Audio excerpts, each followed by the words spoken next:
Perfect. Perfect. Alrighty. Welcome everyone. Give it a quick second for the people to tune in.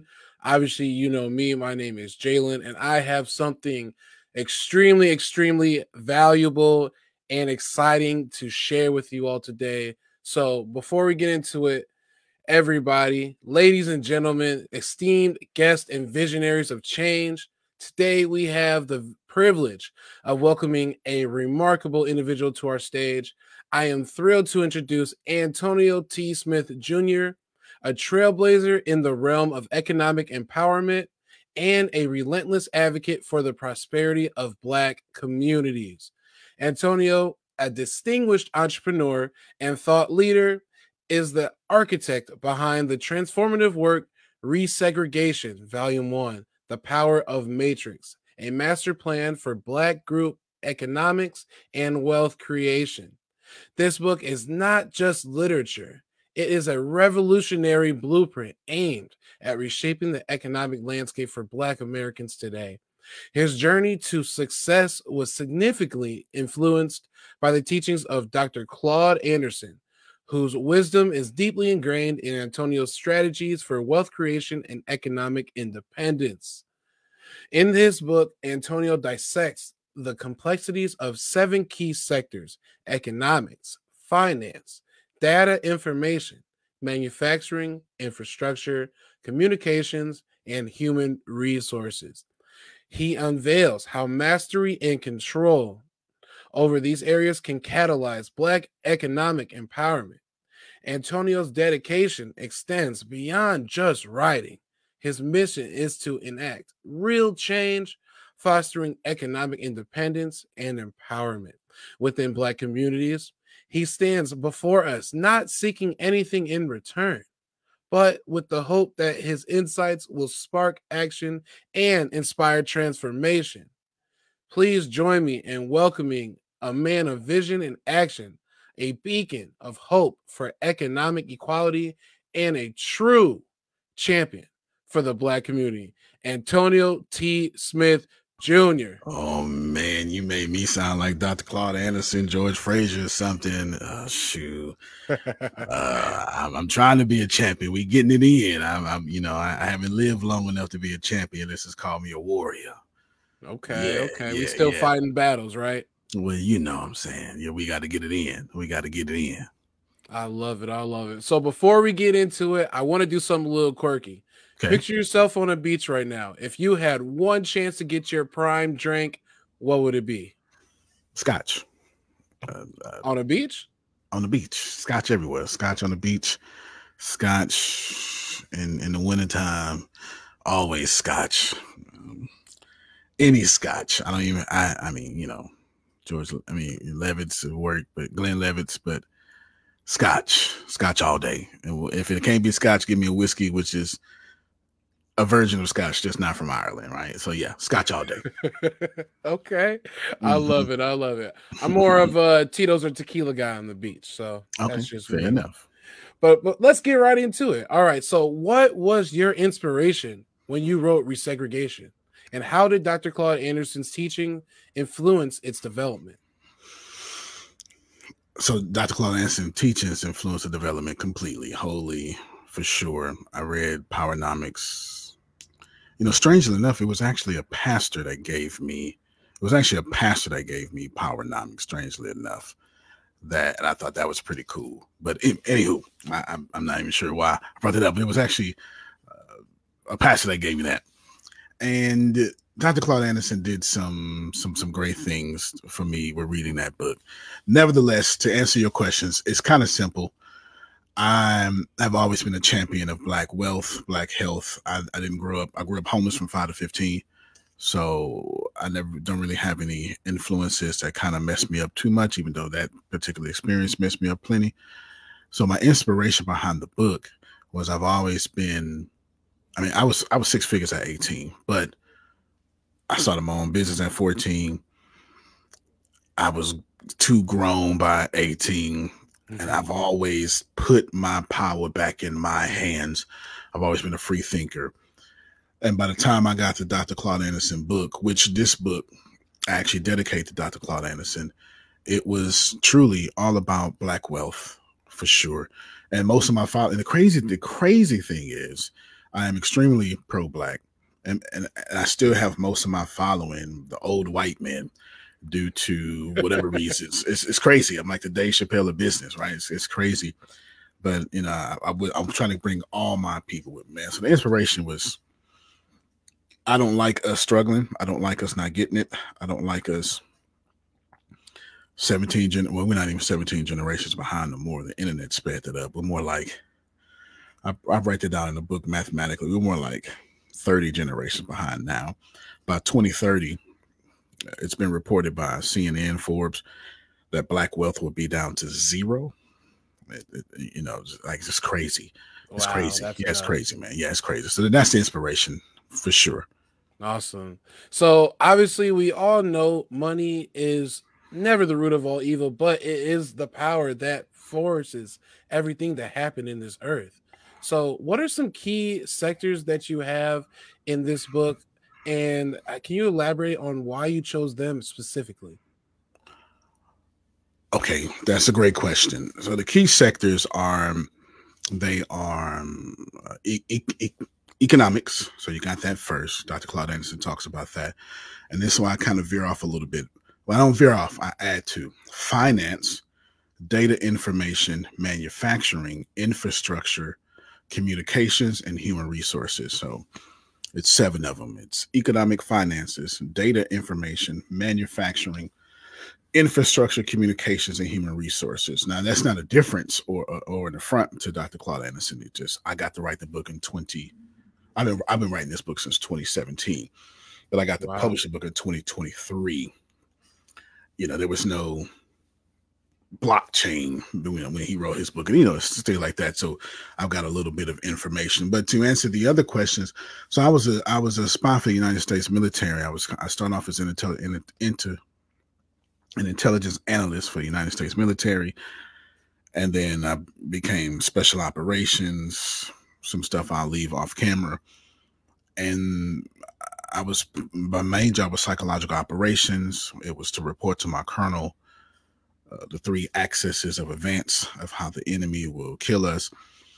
And so I did a bunch of top secret missions over my tour throughout the military. And the goal of the American military, the goal of the China military, the goal of the China economy is to fire a shot, is to win a war without firing a single shot. And in order to do that, you have to own or take control of a country's economics. In order to do the next step, then once you take control of a country's economics, you then take control of a company's finance. Once you take control of a company's finance, then you take control of all their data information, everything, where they bank, where they go, anything data related, you take control over that. So if you want to cripple a country, you then go after their manufacturing. China is doing this to the whole world, right? Everything's made in China. And they have, that's their internal slogan, to make sure that they are the world's #1 manufacturer. So now you have, when you take over countries' manufacturing, then you take over countries' infrastructure. This is why we have a lot of wars. Like, American wars are typically a bit different from what you see now from the Israeli and the Hamas war, where you're just bombing the infrastructure. No. We keep infrastructure in place, and we turn people, you know, against one another. But we keep key infrastructures in place because it costs too much to restore them. Mhm. And then you go over communications. And once you take that country's communications from them, then you take that country's human resources from them after that. Now, I'm going to back up a little bit. This time, I'm not going to say country. I'm going to say Black people. If you want to get rid of 37 million Black people during the time of the civil rights movement, and Black people win the civil rights, well, the first thing you say is, well, let's control the economics. How do we do that? Well, let's start redlining. If you want to go to the next step and say, well, now that we controlling the economy of Black people, they can't get wealth, they can't compete. And it doesn't just start here. It started with the slave codes, but I'm just jumping to modern period. Then you say, well, let's control the finances. Let's not pay them the same. Let's create unions. There were no unions. There were no unions until Black people were free from slavery, the Jim Crow era, and the Civil Rights era. There was no such thing as a union. That's so deep. No, unions were to protect white labor. So now you say, all right, then, well, let's protect white labor. So we got to control the finances of Black people. So and what's the number one financial provider of the white middle class? Housing. Okay, let's stop Black people from getting houses. Subprime lending, redlining. Don't let them move into the suburbs. Put them only to where the interstate highways are, so their properties can be devalued. And even if there's ever martial law, we can roll our tanks right in. Not just that, let's prime lend them to where their zip codes are not as good as our zip codes. And even now today, and you find it in this year, let's gerrymander our districts to where the people we want to vote for us won't be that. So that's all finances. Then you say, well, let's get their data information. And I just spoke upon it. Let's find out what Black people live and don't give to them. Let's find out what Black people live and pump drugs through there. Let's find out what Black people live and do this and do that. So now what you have is this controlling of economics and finances and data information. Then you say Black people better not be in charge of manufacturing. So now Black people only job is to consume what has been manufactured, not to be the manufacturers themselves. And then you say, well, now we got to take the infrastructure away. So now you get real smart. You have Black folk in Black neighborhoods, but don't own the neighborhood. So there's no such thing as, Brother Polite would say, as a Black neighborhood. There's only white neighborhoods populated by Black people, because those are white taxes going back to the white city, going back to the white independent school district, going back to the white municipal department, going back to the white police department. So there's no such thing. So now we're controlling the infrastructure. And once we control the infrastructure, come here, young Black person, get this information from kindergarten all the way to grade 12. And if you be a good boy, if you be a good girl, go to college, we'll take care of you. And if you do that, get you a higher education, we'll take care of you. And if you don't want to do that, go to trade school where we own, we'll take care of you. Either way, get your communications from us. This is why when you try to get a rap deal, folk who can't rap, who know nothing about our community, are controlling what the raps come out and the messages go into our communities. And then you dominate the human resources, and the human resources are simple. Because wherever there is human, there is labor, and wherever there is labor, there is wealth. And Black people have been constitutionally, on every level, from federal to state to even city, etched into being the labor force of everybody else but us. So when I just told you, long answer, but when I just told you how the military taught me how to take over a country, because I was special operations, I remember sitting back at 19 years old, 20 years old, and I remember going, dang, that's what they did to us. So technically, I started writing this book in my head when I was a PFC in United States Army as an intelligence analyst, but I wasn't crafty or mature enough to put it down the pen just yet. But there you go, the very things. So what makes I don't want to say different, but I picked up after Claud Anderson's 5 floors, which we'll talk about in a little bit, and I created 7 more floors. So I took Dr. Claud Anderson's, respectfully, his 5-story building, and I made 12-story building because it's needed, it's important. And the very same thing that they used against warring countries, warring civilizations, they use against war of Black people. So there you go. That was so deep. And I love how you kind of brought that in to not only bring it into the light of what we're dealing with today in society for people that look like you and I, but also a lot of the people now where if you just don't have money, you might as well call yourself black because you're not winning, right? So let's talk about just some of the disparities we all face. How does resegregation kind of not only tackle systemic economic disparities in our country, but specifically for the black community? Oh, what a great question there. So there's so much, and I won't. There's so much. Firstly, resegregation interacts with over 1,000 sources. I think it's something. I think the exact number is 1,025 sources. I quote them all. They're all in footnotes, and I have a bibliography at the end of the book, as I have a master's degree, and I have a master's degree in the writing field. So I took a very scholarly approach to this. Number one. Number two, one of the first things we begin talking about in the resegregation is this idea of where we come from and understanding the causes of the Black wealth gap. And so it's the first thing I tackle. Here are the causes and the implications of the Black wealth gap and how we got here. I bring up the pandemic, etc. Then I start defining the scope of the wealth gap. So now, and it's the first two things I deal with. In chapter 1, I'm talking about understanding the wealth gap.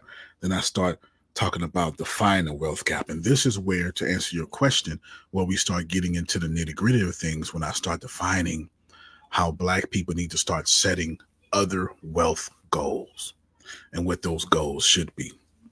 Because if you are a Black or any person of color, any indigenous people, and Black people, Dr. Claud Anderson would say, we are non-immigrants. We never immigrated here. If you're not thinking about $10,000 a month after all expenses, passively, residually, you have terrible money goals. And that's not even the ultimate goal I give you, but I define it out and greatly in chapter 3, for sure, from memory, chapter 3. Then I start talking about controlling these economic gaps and how we can move to them. And then later on, I start talking about how Black people can create our own banks. It's legal.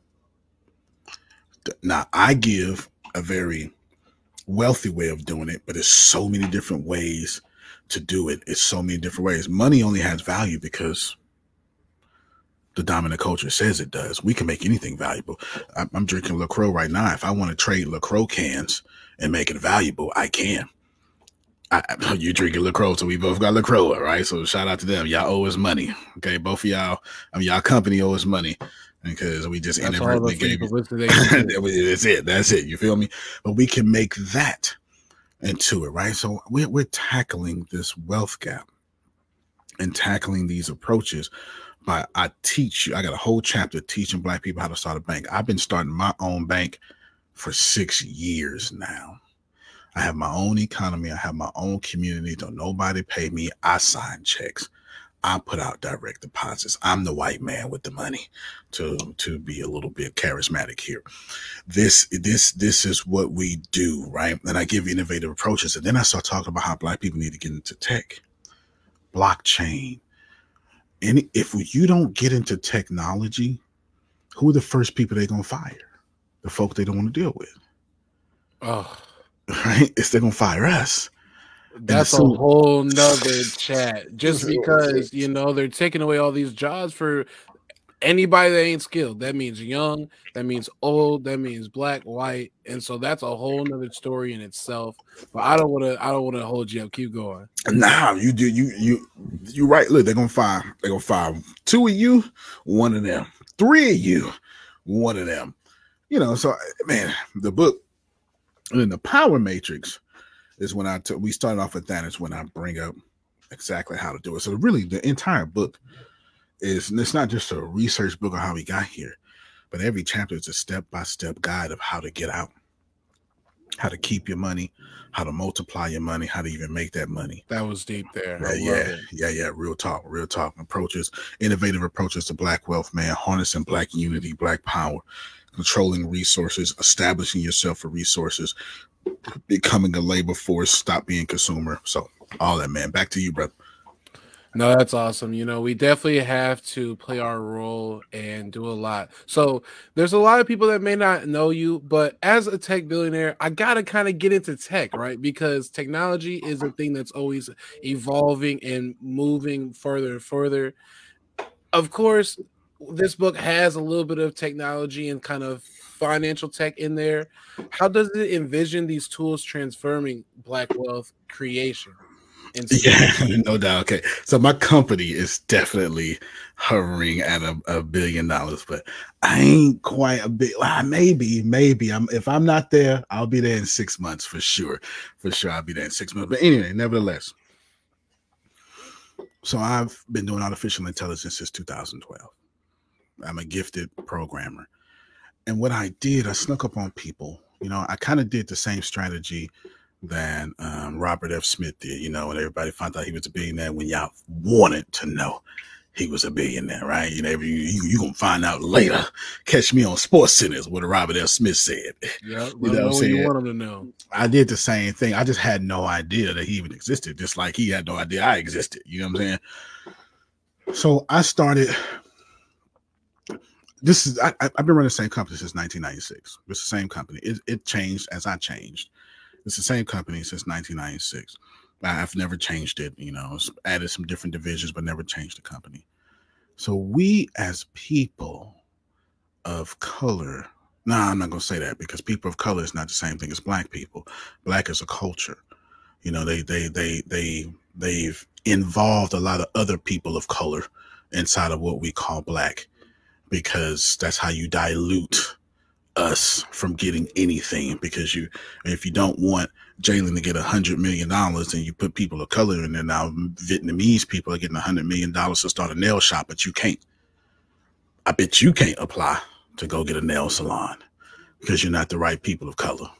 That, and they're not going to give us the same opportunity that they give. They'll bring somebody, ship them over in brand new before they give us that same opportunity Well, in our community. no, it's definitely got to be in our community, because we have what we have is what we have is called expendable income. Everybody has it, but Black people, we don't. Our expendable income is for everybody but us. We don't hold our income at all. We don't hold our income. We get up in the morning and drive past Black people just to go pay white people as fast as possible. Like, I'll never listen to Jaylon Hughes and his podcast because he just like me, so we can't wait to log on to a white platform controlled by white people and say, this podcast changed my life, instead of having our own. It's a lot. It's a lot there that I could just go on and on and on about, but I'll be nice for now. Back to the AI and the technology conversation. Black people, we have to stop. Let me just say it the way it is. I'm gonna get in trouble for this. So maybe if we go viral, it's definitely because of what I'm about to say. Oh no. I'm definitely in trouble for what I'm about to say, for sure. But here we go. The reason why Black people don't accept technology as much as we should is because of the Black church. Now, you have to be careful here, and I'm not going to give any opinions. I'm just going to state facts, and I'm going to do it as kindly as possible. Black people typically, like, we don't like technology in church, right? But we're using a microphone to preach and hoop and holler, and we got speakers. Those are technologies. Y'all missed it. We can't stand technology, but we use technology for the word of God. We have an organ, that's a technology. If it does not come from human, if it ain't your fingers, it's technology. A bow and arrow is technology. A hammer, a chisel is technology. So we got the loudest speakers. We got the organ. A tambourine is technology. We don't really process what technology is. But when you go to a Black church, you travel back into 1920 just to have church. Number one. The reason why I bring it up first, and this is not an assault on the big C, the Christianity, but I'm saying how the local body, how the community, how Black people still are reared to have the church be the center of life.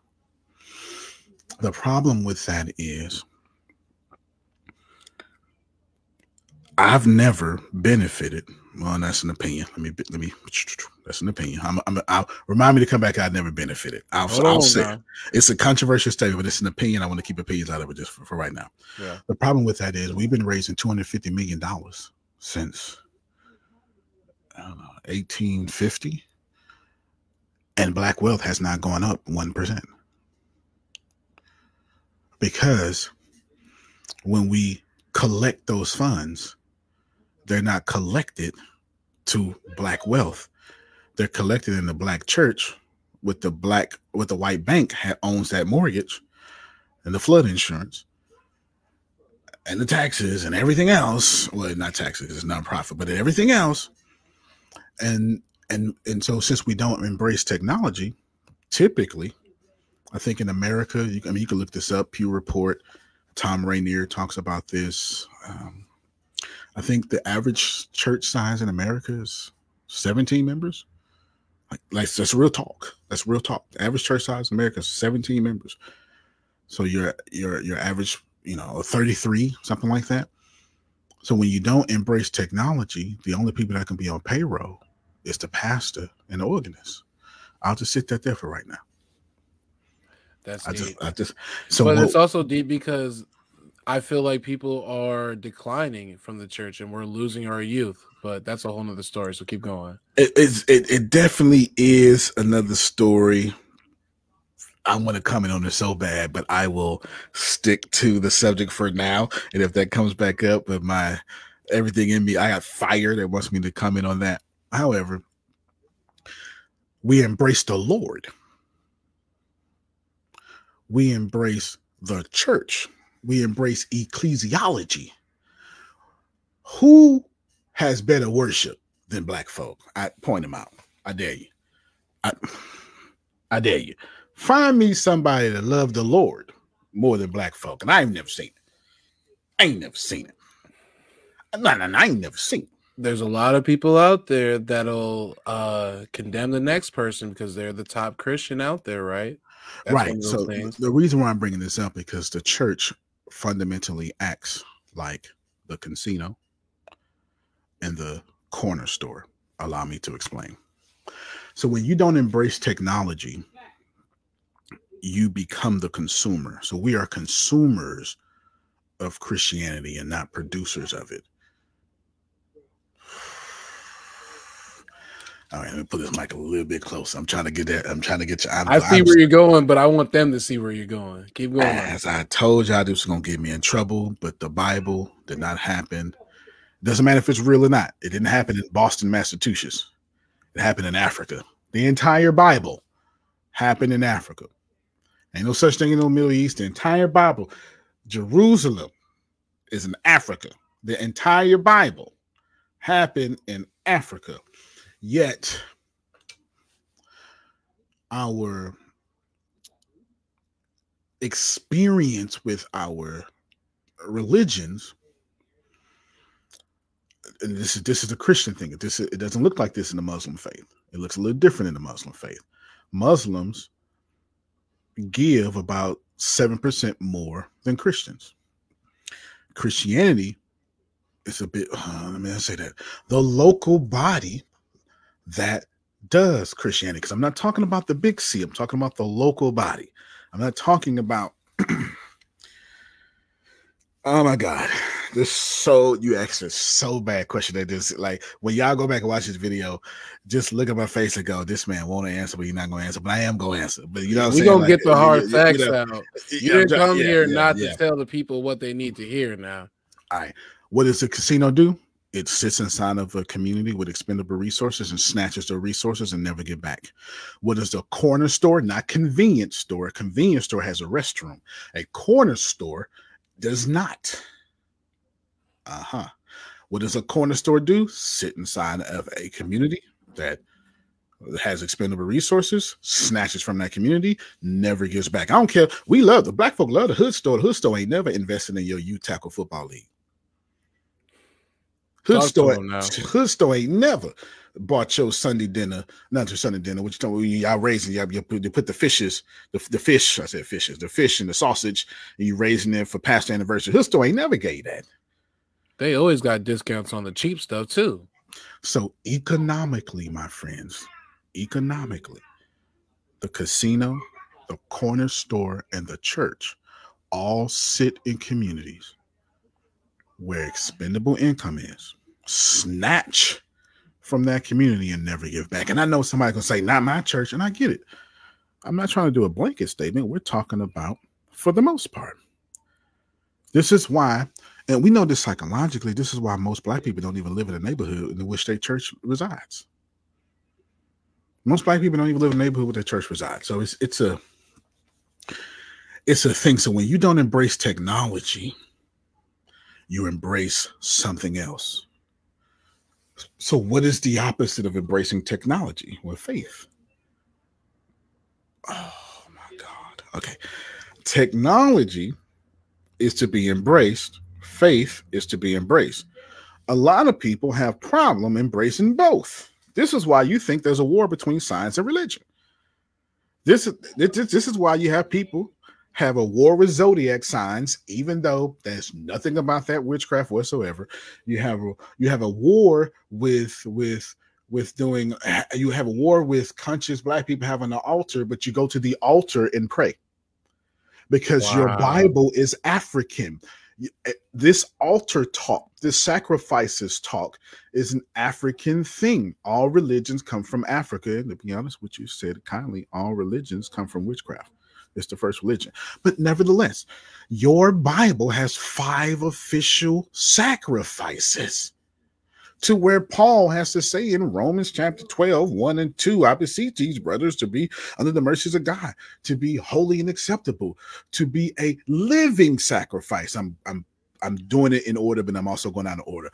Why? Because it's your reasonable service. But what's the most important here? To be a living sacrifice. So he's taken the Levitical sacrificial system, because Paul is in Africa saying, listen, I know you understand this sacrifice, but there's been one who has sacrificed. So when you don't embrace technology, you embrace the opposite, which is faith.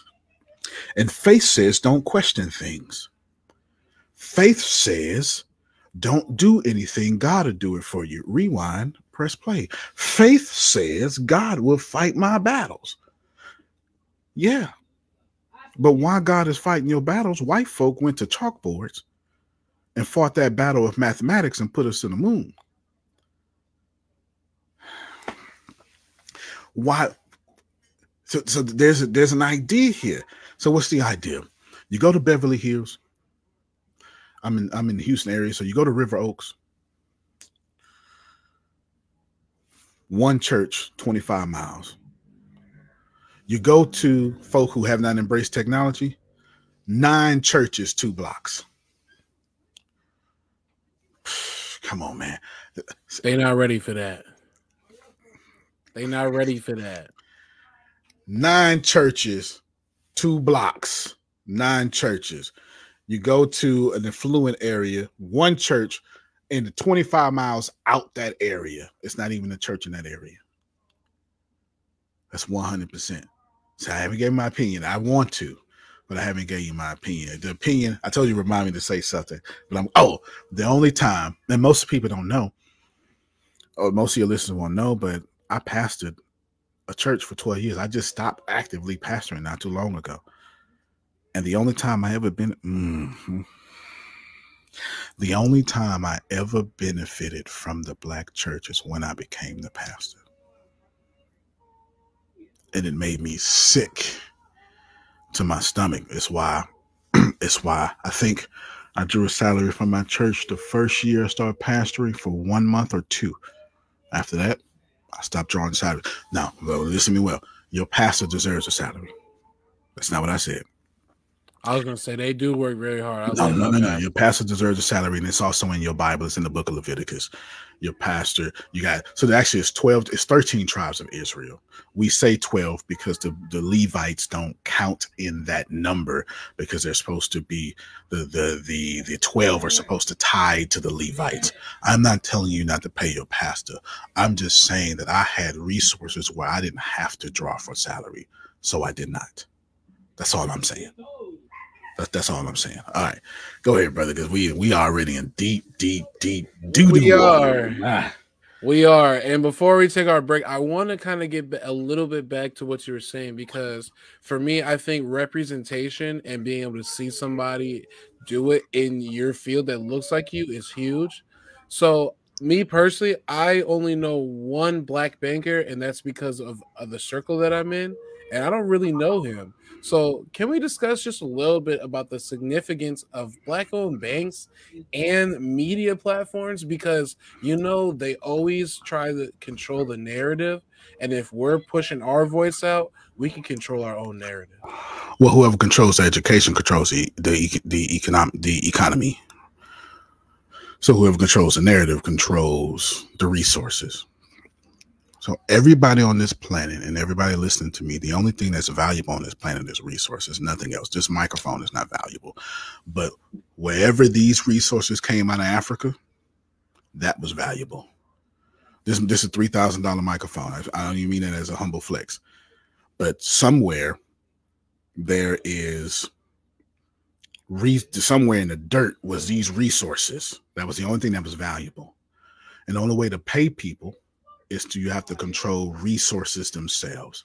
So if you control the narrative, you control resources. It's about 2 levels down. It may be even 4, but you control those resources. So the importance of having black media, it's not even, this isn't about black media.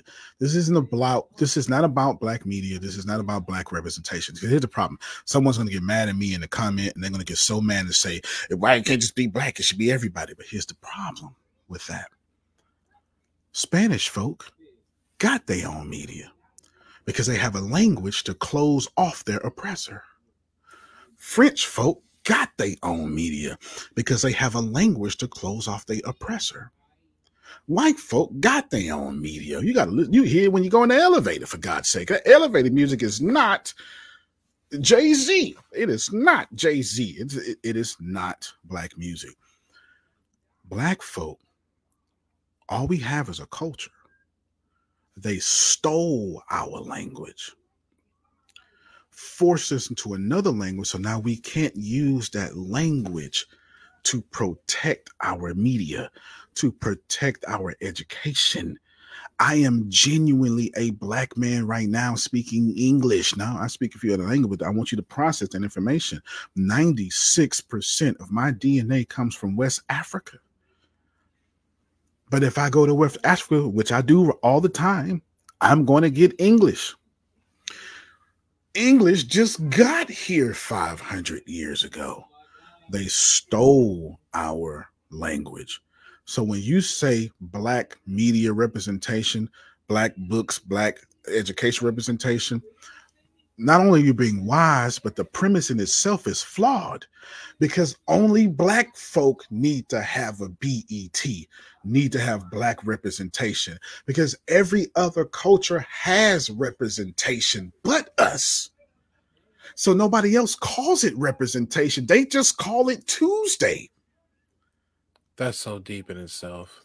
Well, that's what we're struggling. It's so badly, but that's a whole other. Keep going. We only, so when you ask,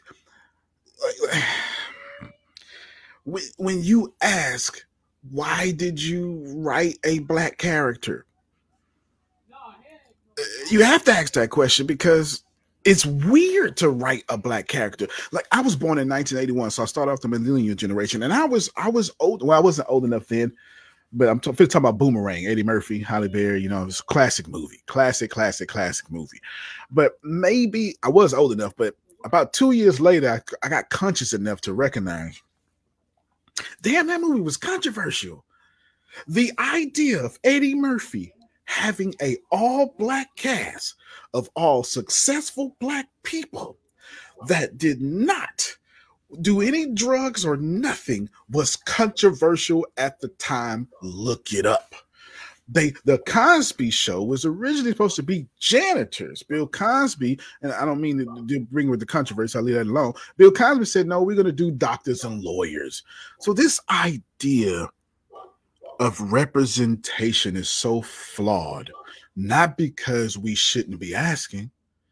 It shouldn't even be a question, because Polish people listen to Polish radio. Spanish people listen to Spanish radio. Black folk can't do it because Black folk radio is controlled by their oppressor. That was so deep. That was so deep. And I don't even, it's so true. You know, we talk about it all the time. I've only given my opinion one time on this podcast so far, or whatever you want to call it. I've only given my opinion one time. Everything else is 100% fact. No, keep going. My bad. I just wanted to say I've only given my opinion one time. Nah, it's all good, man. We're here for you, and the people know me, so we're here for you, and we love what we're hearing. So let's take a quick break. I want to do a little bit of a game, right? So this game is going to be either or, right? So I'm going to give you a few books or whatnot. Okay.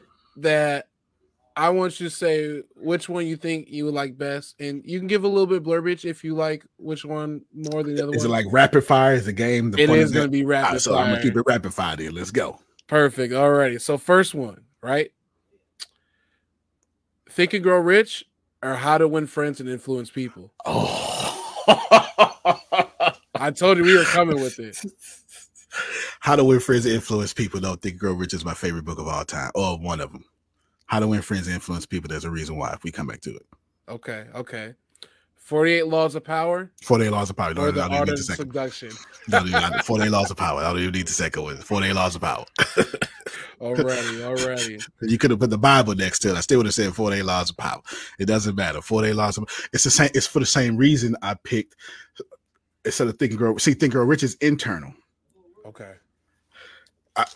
Keep rapid fire. Remind me to come back to these, and I'll explain why. I got you. Okay, so the 7 Daily Habits or Atomic Habits? 7 Daily Habits. Same reasons. Okay. Kofi Sai or Harry Potter? Kofi Sai. I wrote it. All right, and this one, it isn't a book, but I had to put this in here, right? Because I feel like we all have someone that we look up to in the Black community in some ways, or that we could relate to, right? So MLK or Malcolm X? Malcolm X. With all respect to MLK, Malcolm X. There's no doubt about it. There's no doubt about it for sure. Now, you said you wanted to give us an explanation, so the rapid fire is kind of over, and I'll let you do your thing. It's a simple explanation. The books that I chose all control other people's perception. The books that I chose do that. When you think you're rich or How to Win Friends and Influence People, you don't need to know how to be wealthy in your mindset. If you believe you are and you can be friendly, you will get most of the things you want out of this world. 48 Laws of Power, controlling people's perception. So I chose the books. Knowledge is not power. And I know I'm supposed to say applied knowledge is power. I'm not even saying that either. Perception is power. Knowledge ain't power. Man, white folk built this world. Well, they ain't built this world. Black folk built this world. I was going to say, hold on now. Put some respect on our name. My bad. White folk built this new world through trial and error. They just tried something and said, that ain't work. Just do this. Perception says they all united. That's not true. Donald Trump shows you that. Donald Trump divided white folk more than Barack Obama ever did. Perception, controlling perception. What's a credit score? A numerical formula of your integrity. And what does that numerical formula of your integrity do? Control the perception of the banks and whoever you're trying to get money from. That's why I chose those books. I love that. And it's all about strategy too. The way you go about things is key to how you're going to get to where you want to go. So let's talk about What strategies does the book suggest for creating sustainable and resilient Black-owned businesses and infrastructures? So that's a good question. If you never read the book, you just need to remember that you need to control economics, you need to control finances, you need to control data information, you need to control manufacturing, you need to control infrastructure, communications, and human resources. If you never read the book, this is Antonio's thing. This is the power matrix. That's chapter 12 breaks that down in an insanely great way. It's actually called the power matrix, which is the name of the book. So that's that right there. To answer the rest of the question, it talks about building Black banks. It talks about people getting in the code, artificial intelligence, embracing technology. So I take, again, I genuinely pick up where Dr. Claud Anderson left off, but I mean in the most respectable way. The book is dedicated to him. He just didn't get to write his book in 2023 like I did. And I go from there. And he's not an artificial intelligence engineer like I am. So I have a different perspective because that's what we're supposed to have. Slight flex. No doubt. I definitely a slight flex. But that's why he's my hero. Dr. Claud Anderson is my hero because of who he is and what he's done for the community. If we want to create sustained Black wealth, y'all need to do a few things. Write all this down. God bless you for him asking this question. Number one, you need to understand how money works. Number two, you need to understand how you work inside how money works. I'll break both of these down. Number one, how does money work? Number two, how you work inside of how money works. So what is number one? How does money work? You collect it or you sell what you know. That's it. You're going to collect money or you're going to sell what you know. So the only way to actually make money is to serve people. So you're going to serve people with a monthly subscription by collecting that money, or you're going to serve people by selling what you know. And it's as simple as that. So you're either going to be a coach. In your particular case, you're a content guru. So you're selling what you know. If you want to be wealthy, you need to merge the two. You need to sell what you know and collect that money, residual income. What do you do when you have real estate? You're just collecting money. 167 unit apartment complex. Sit back, drink your LaCroix and your beer, and hey, 167 people in the first month will give you their money. If they don't, you will evict them. It's just collecting money. So that's how money works. You serve people, and you either collect money or you sell what you know. Number two, what I promised to tell you is, so how do you exist in that collecting or selling what you know? You, one, trade time for money. Two, you invest money to make more money. Three, you have multiple streams of income. So having this basic understanding leads to the third part. Well, let me repeat that so everybody, they're probably taking notes. Number one, you're gonna trade time for money. That means you're gonna clock in somewhere. You're gonna say, I have no value. Please, person who giving me a job, tell me what value I have. Hold on now. Don't attack him now. But that's the most of, but let's be honest, that's most what of it us. Is. That's what it is. So we have to really fight this and keep going, please. No. It's 100% what it is. Even I employ people. I pay people a salary. I tell them what they're worth. The thing different for me is I'm just nice. I pay people more than what they're worth, but then I also tell them I'm not even putting the finger on what you're worth.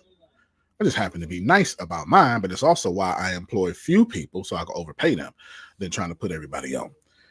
So now that you understand, one, you serve money, or you serve people by collecting money or selling what you know, then you have multiple streams, and going backwards this time, have multiple streams of income, and have your money invest in money and make money, get pregnant, have babies, or you trade time for money. So the third logical step is you have to now learn how to, with those two things in mind, this is your basic foundation. Those two things in mind, what do you need to do? Number one, learn how to make it. Once you learn how to make it, by make it, I don't mean, excuse me, let me rewind. Learn how to produce it. I didn't mean make it. Produce money. Learn how to produce it. Produce money is what we're trying to do. Number two, learn how to keep what you have produced. And number three, multiply what you just learned how to do. Just multiply what you're just trying to do, right? Now, think about this for a moment. With those three things in mind, I still ain't touched your question. That's how hard finances is and the system in which we've learned it. That I just had this conversation. I gave 6, and 2, 8 things, and we got to take notes of what we should have been learning since from the cradle. That's how hard. After that, y'all need to get into income producing assets as fast as possible. Okay. Income producing assets as fast as possible. What is the income? Well, an asset puts money in your pocket and liability takes it out. But we don't want things putting money in our pockets that aren't cash flowing. So we want cash flowing income producing assets. Gold, that's any natural mineral. Real estate was probably the best performing of all time outside of gold, if not better. But I'm not talking about single. So if y'all listen to me, I don't recommend none of y'all getting a single family homes. But if you have to, then play Monopoly. Get you 4 single family homes, trade them in for a hotel. Not necessarily a hotel in this particular case, but an apartment complex. Get you a 16-unit apartment complex. Actually, you know what? Nope. I changed my mind. None of y'all need to get a single family home because you can get 4 houses, and you can get 4 doors in the United States of America, and it's still residential. So you shouldn't even be buying a single family home. You should be buying anything with 4 doors because it's residential. Well, I want my dream home. Why? Don't get your dream home. Get you a 16-unit apartment complex for $200,000, $300,000, $400,000. Well, I'm talking Texas prices. $400,000. Live in that joint. Live in apartment 1 for 2 years. Have apartment 2, 3, and 4. Have apartment 2, 3, and 4 go all the way into your investment account that you're getting ready to do. For 3 years, take everybody else's hard-earned income, put it inside of an account, and don't touch it. Don't buy stupid stuff. Don't do nothing. Pay your bills. Then move out with their money. Rewind, press play. I'm not telling none of y'all to get a single family home. You should all get a 4-unit home because it's residential. And for 3 years, stack your chips with their money.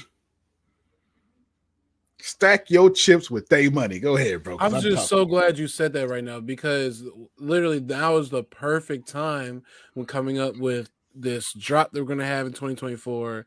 I mean, you got people like Grant Cardone and other people talking about it. You know, you stay in it for a year, you get the loan, you move on. 5 years, you got in equity, you're about a millionaire. Like that's the cheat code, and we're not putting it. And we need to really empower our people in our community. So I'm glad we're having this talk. So with that being said, how can we not only empower our community more? So how do you envision empowering the Black community to control the economic turn and future through the book that you have written? Oh, but straight up, that's where you got to resegregate. That's the name of the book. That's the name. It's actually a 3-volume series. Part 2 is a lot more inflammatory than part 1. To simplify this, Black people money. You did ask me just about the Black community, right? Yes, sir. Okay, Black people money needs to bounce around our community 18 to 21 times before we drop it out. Let me give you a few examples of this. Black folk, we need to start carpooling. Why all of us got a car? And I know why. I know the culture. When I'm ready to go, I'm ready to go. I know the culture. I'm in Black. I got locks in my head. Like it just is what it is. Like I'm so Black. I chipped my tooth last month. Got the money to go get fixed, but I ain't just made time to go get my tooth fixed. Like that's how Black I am. I'll get there when I get there. I'm on camera right now with a chipped tooth, and I don't give a damn. I'm Black. Black is a culture. I'm very Black. It's a culture.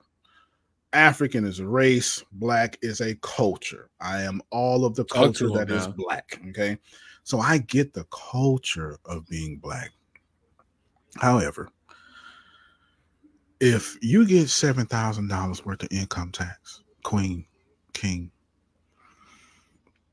why did you not buy some sort of duplex Because with an FHA loan, you can put 3% down. That's it. 7,000 to get you a whole duplex. Easy. It sure will. Can you tell them what that is? Because I'm pretty sure a lot of people don't know what that is. A house with 2 units. 2, we call them doors. The FHA loan as well. Oh! Is it federal housing allowance? It's typically reserved for first-time home buyers. You would obviously have to stay in the place for, I think, 1 year or 2. I know it's 1 year, but they could have changed the law. I want to feel like they did change the law to 2. But you can do this unless you put 1 to 3% down. Plus, and most of y'all don't know this, I just want you to listen. If you have the internet, type in your county, type in these words, down payment assistance in, and you're going to put your county, whatever your county is. Don't actually put the words your county. Like everybody do it while I'm talking right now. Everybody do what I'm talking right now. Down payment assistance in your county. And I swear to you, there are hundreds, thousands of dollars available for you right now as we speak for you to get a down payment. So if you only need 3% down and you short 3,000, you don't even need to spend it. Down payment assistance in your county, you will find out who's giving down payment assistance, and it's easy to qualify for it. So these are things. That's the real tea, y'all. I hope y'all listen to that. I know he's been preaching, but like, yo, I gotta, because real estate is one of the ways to really not only have that. It might be the only way, bro. Passive at this point. income, yeah. But to not only help people like us, because anybody can get into real estate as long as you know what you're doing. Yeah. I mean, it might be the only way, and I'm saying that kind of tongue in cheek, but also seriously, because it's so hard to find gold. And if you can find, I can find gold all at the mall. Yeah, but that's not. It's valuable. Don't get it twisted. But it's, they have a purity level of gold. That's why they snatched. That's why they scared your grandmother. Not when your grandmother. That would have been in 1970. It would have been your parents. That's why they scared your parents and told them when they started getting rid of the gold and the gold back dollar. They threatened everybody. We're gonna give up the gold. We're gonna give up the gold. I sure hope y'all blowing up these comments wherever his podcast is at. Bro, if you make $7,000, you know what? Let me give you another plan. I haven't said this in years. Black folk have large families for the most part. If 5 of y'all families would live in one house, and let me tell you, we do this now. We all be at grandmother's house. I said it the way I wanted to say it now. We all be at grandmother's house. Okay, so we custom to this now. We grew up like that. We grew up feet, head over here, feet over here, head over here, feet under here. We grew up in the second living room, the little den, and could sleep over 13 cousins, so we can do it. If 5 families lived in one house, you ready for this, bro? I'm ready, but I hope they ready. Y'all will pay bills twice a year. Let me explain. If you family number 1, you pay all the bills for January. Nobody other 4 families have to pay anything. February is second family. You save money. You ain't got to pay nothing. March, third family. No, March, second family. No, third family. Oh, I forgot I got my alpha thing on. Let me start doing that. Put it on the camera. March is second family. You ain't got to pay nothing. April, third family. You ain't got to pay nothing. May, fourth family. You ain't got to pay nothing. June, 5th family, you ain't got to pay nothing. July, back on you. You pay bills twice a year. And you mean to tell me you can't win saving 10% of your income? 10 months of your income? But we don't do that. But Hispanics do. Asians do. They put their hood store right in our neighborhood to live upstairs. Woo-wee. But not even just that. They care for their grandparents. They're not getting kicked out at 18 because they mom and dad are tired of them, or just a single mom because of the situations, And I don't want to be too excessive, but these are the things that our society deals with, and they're so action packed, and there's challenges and everything. So I really appreciate what you were saying. I do kind of want to move on to the next one. Yeah, sure. I don't know where we um at. I'm just doing my thing. no, you definitely are, and I really appreciate that. I know that people do as well. This is awesome, Antonio. We appreciate you. What are some key challenges that the book identifies for Black communities in achieving economic empowerment, and how does it suggest overcoming them? And also, because I know you, how do you suggest really overcoming them? Fair enough. Key challenges we've kind of already stated. How do you get into economics, finances, data manufacturing, data information, manufacturing, communication, infrastructure, human resources. Other ways, how do you start your own bank, which I would give you a step-by-step guide to that. How do you get into technology? How do women get into technology? How do Black women get into I technology? I love it. address, for sure enough, I address that in the book for sure. So all these things are addressed. Now, so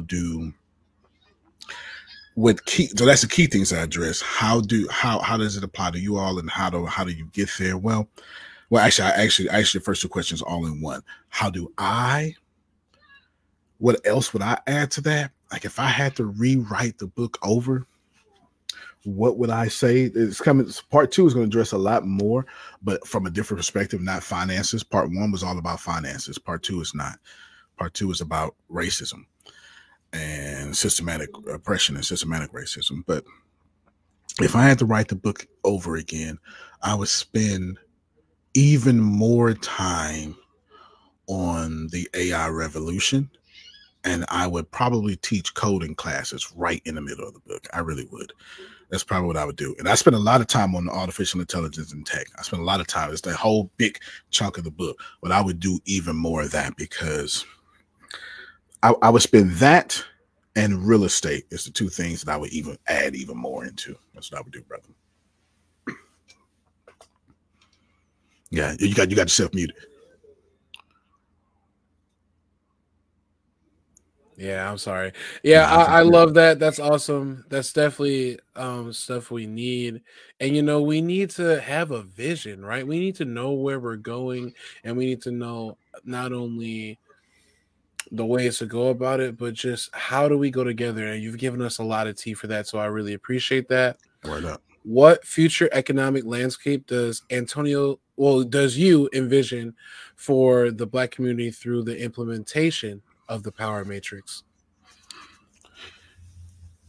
For us to own the next big tech companies, for us to own the next big human resources companies, for there to be Black owned, what you call them, property management companies, for us to own. So, like the printing press, that means when you write a book, you're not just owning the publishing company, but you own the printing. So you're not paying $10.57 for your book, because you Awesome. own that, and you own the ink that they're using.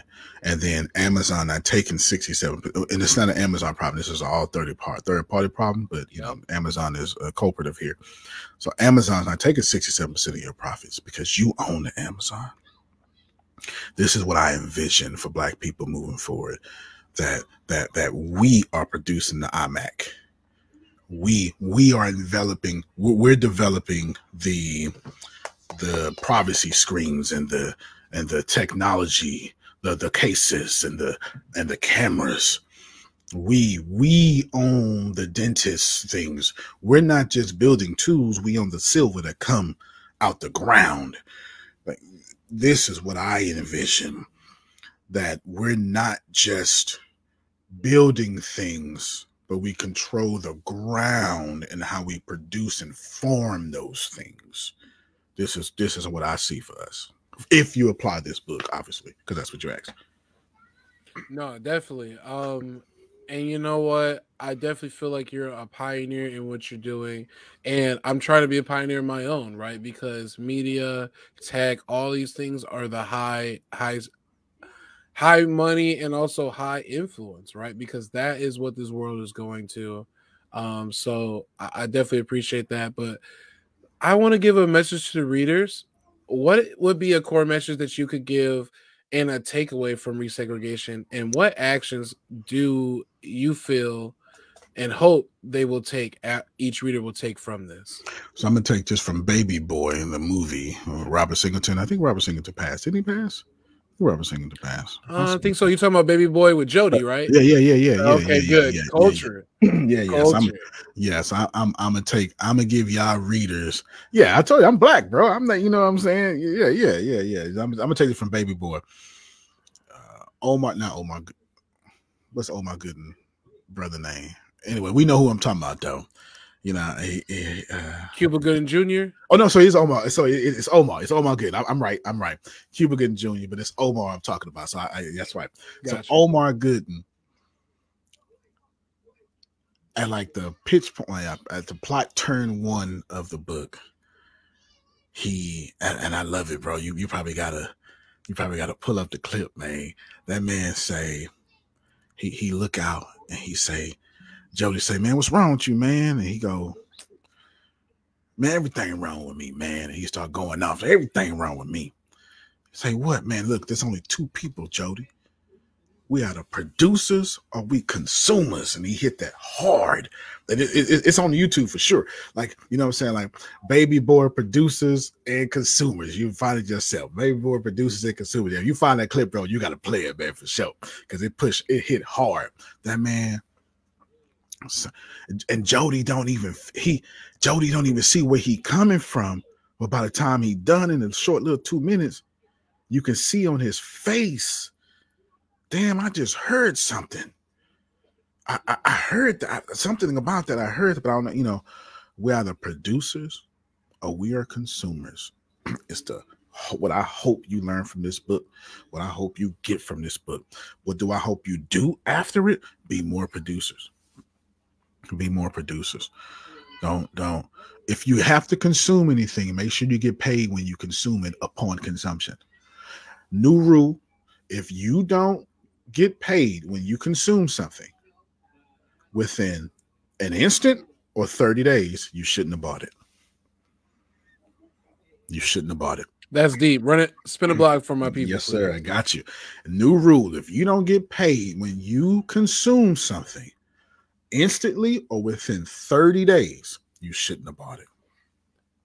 You gotta get your money back. You shouldn't have bought it. That's real estate too. I don't want to hear you. I had a real estate deal, man. In 7 years, I'm gonna get paid. Yeah. That's a bad deal. If you also didn't get paid at closing, that's not how wealthy buy real estate. That's not wealthy buy real estate. We buy already cash flow properties. So we trying to get paid in 30 days. We're not buying things that we got to fix and flip. We're not buying distressed properties unless you're buying. Now, this is single family home. Now, if you're buying a distressed property, but the way you got your equity set up, if you're buying distressed properties and you got a bunch of equity in there, then you got paid upon buying because equity. This is the game of the wealthy, bro. There's a lot of tricks and trades to this. I swear there really is. And you've definitely given us a lot of value.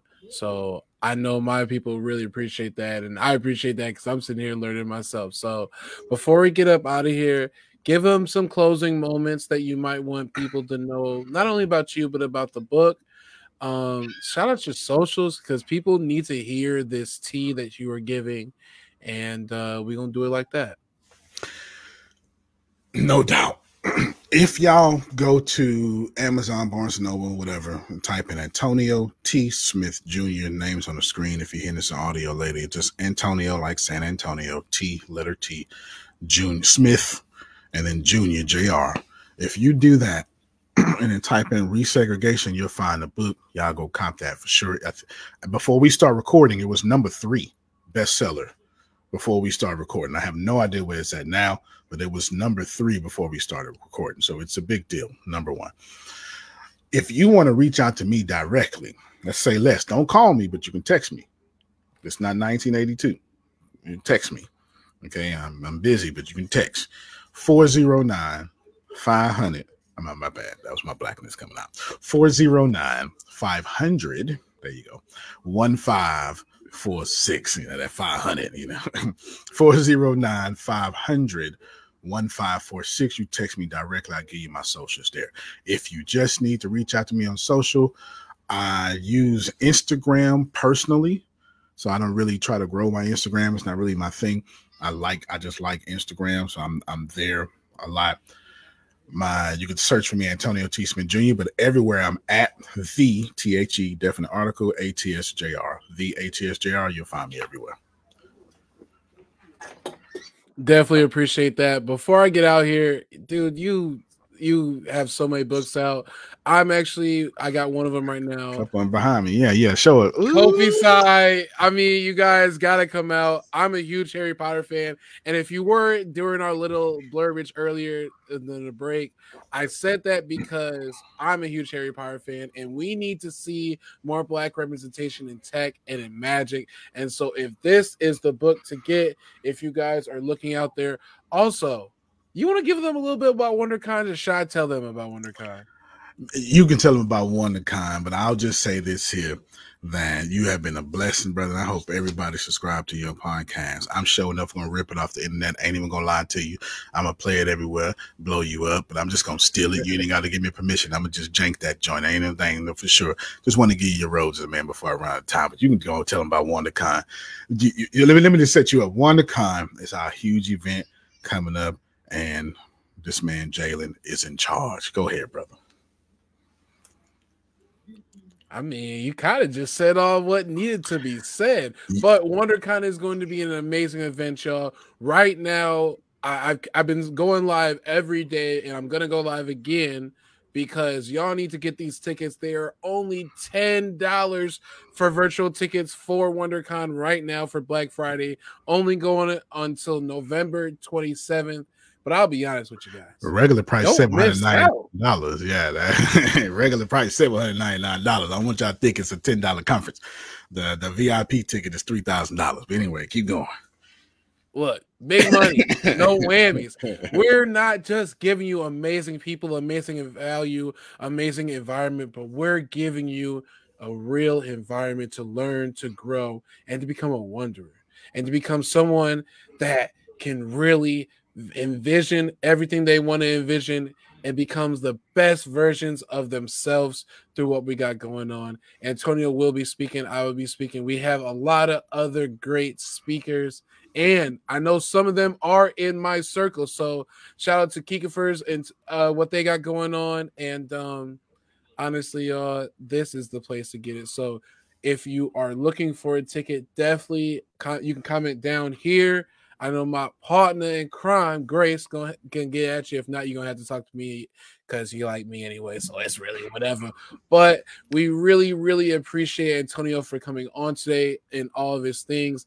Number 3 bestseller. Number 3. I'll check it right now. Hold on. You're going to be number 1 too. I'll check it right now. Because we're all about manifestation and speaking into existence. So yeah, go ahead and check it. But I just want people to know that they got an amazing tea today, and you know you can't always get this type of value. It's still for free. Nah, that's what I do though, man. It's this what I do for sure. It's still number 3 right now. Y'all go buy the book, man. If I added any value to you, if you want to see, I don't make no money off the book. I make no money off the book. That's on purpose. I priced it to where I think it's $1 or something I make off the book because the book is 507 pages. I ain't even trying to make the money off the book. I'll make the money off the book a different way. Okay. A whole different way. I'll make money off the book. This ain't about money. This is about helping our people. Okay. But if I wanted to make money off the book, I send you to my website. Y'all go there, big it up because I don't know. Put it in Dr. Claud Anderson hand, Oprah or somebody. I don't know what to tell you, but I'm done. Run that. Well, with that being said, we definitely appreciate you, Antonio. I know I've been talking about you a lot. You are my mentor. You've been doing the things, showing the way for all the people out here. Do you have any final sayings before we let you go? Move before you're ready. If y'all trying to do something, you ain't gonna never be ready. Move. When you move, you'll automatically get ready. The universe will conspire to get you ready. Whatever you've been praying for, somebody need to hear this. Somebody was praying, whatever you've been praying for, move. Don't worry about it. Don't worry about getting it together. Don't worry about getting it, understanding it. Don't worry about the things happening. Don't worry about who's not with you. Move before you're ready. If you're trying to lose weight or release weight, so to speak, move before you're ready. Just take your butt to the gym. There you go. I fix it up real quick. Take your butt to the gym. Watch what you're eating. Move before you're ready. Life will always bless those who have moved before they're ready. And with that being said, I ain't gonna overshadow it. That was perfect. It's your boy Jaylon. I appreciate everyone for coming in. We had an amazing guest, Antonio T. Smith Jr. And we're gonna have to see y'all in the next one. Definitely go check out Kofi Sai.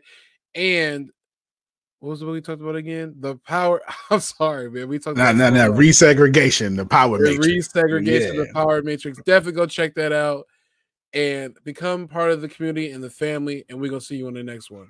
All right, y'all. Peace.